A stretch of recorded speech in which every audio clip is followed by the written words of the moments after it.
Our other top story this evening, a man sentenced to 4 years behind bars for killing a father who was teaching his daughter how to drive.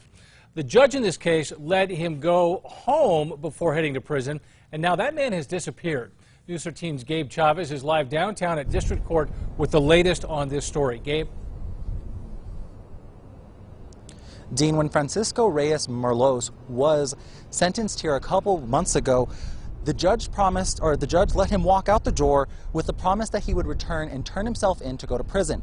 Now, no one knows where he's at.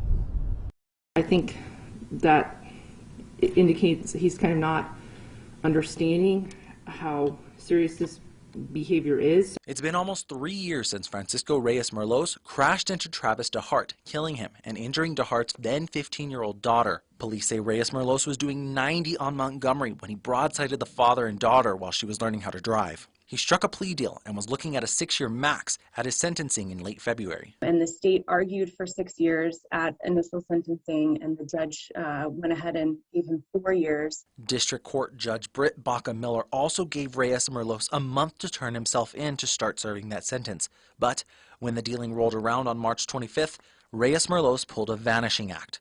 The DA's office wanted him to go straight to prison. We always favor remanding someone when they're given a prison sentence. It's our preference that they go directly to prison at the time of sentencing to avoid situations like this where someone does have the opportunity to not turn themselves in. At his sentencing in February, Reyes Merlos apologized to the family and swore he was a changed man, despite getting nailed for doing 56 in a 30 on San Mateo right before striking this plea deal. I want to say I'm sorry for what happened that night. It was not my intentions to go out and crash into you guys.